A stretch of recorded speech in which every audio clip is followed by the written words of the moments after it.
Welcome to a lesson on the limit of a vector-valued function.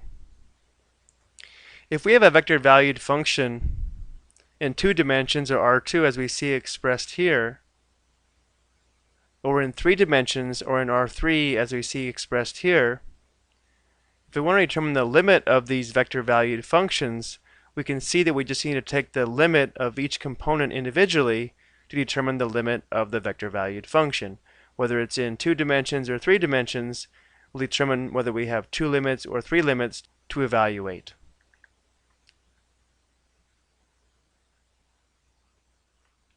So for the most part, this will feel like a review of how to determine limits for functions. Let's go ahead and look at our examples.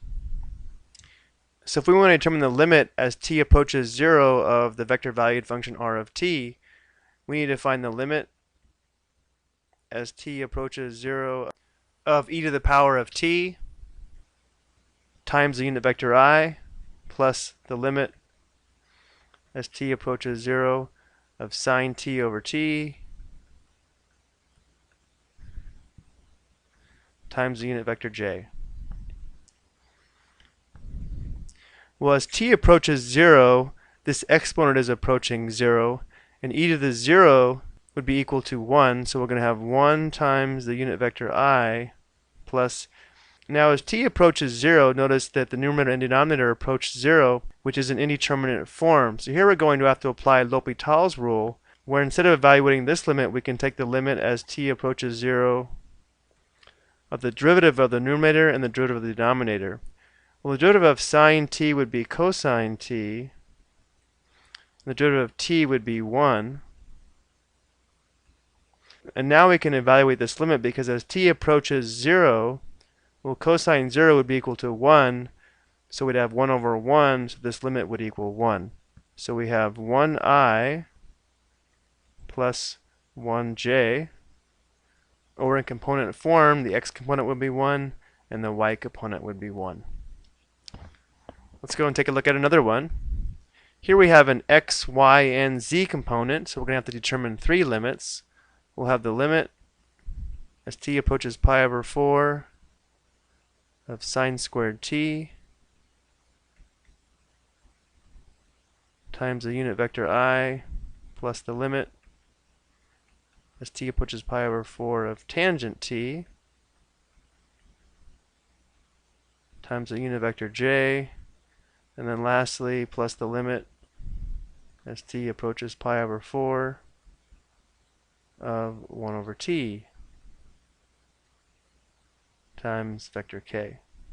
For this first limit, as t approaches pi over 4, sine t is going to approach sine pi over 4. Well, the sine of pi over 4 is 1 over square root 2, but then it's going to be squared, so we're going to have 1 over square root 2 squared as our limit times the unit vector I. We'll simplify this in the next step. Plus, as t approaches pi over 4, this will approach tangent pi over 4, which is equal to 1. So we'll have 1 times the unit vector j plus, now as t approaches pi over 4, this is going to approach 1 over pi over 4. Well, 1 over pi over 4 would be 4 over pi, or the reciprocal. So we have 4 pi times the unit vector k. So here we'd have 1 squared over square root 2 squared. That's going to be 1/2 I plus j. This will be plus 4 pi k. This is going to be our limit. In component form, we'll have 1/2, 1, and 4 over pi. Again, we normally don't have to express this limit in both forms, but depending on the textbook you're reading, they may express it in either way. Let's go and look at one more. Here we want to determine the limit as t approaches infinity of the vector-valued function r of t. Notice again we will have 3 limits to determine because we have an x, y, and z component. So we're going to have the limit as t approaches infinity of 2 over t plus the limit as t approaches infinity t cubed over 2t cubed minus 8. And then lastly we have the limit as t approaches infinity of e to the negative t, but I'm going to go ahead and express this as 1 over e to the t. It's going to help us evaluate that limit. So for this first limit, t is approaching infinity, and our function is 2 over t. So our numerator is fixed, our denominator is increasing without bound. This is going to approach 0. Or if you remember the shortcut here, our numerator is degree 0, our denominator is degree 1, and since the denominator has a higher degree, this will always approach 0. So we'd have 0 times the unit vector I plus, notice on this function the degree of the numerator and denominator are the same, and the shortcut here is that if the degrees are the same, the limit as t approaches infinity will be the ratio of the leading coefficients, or 1 over 2. So we'd have 1/2 times the unit vector j plus. Now for this last limit, you can see why I wanted to rewrite e to the negative t as 1 over e to the t. In this form, we have a fixed numerator, and as t approaches infinity, our denominator is increasing without bound.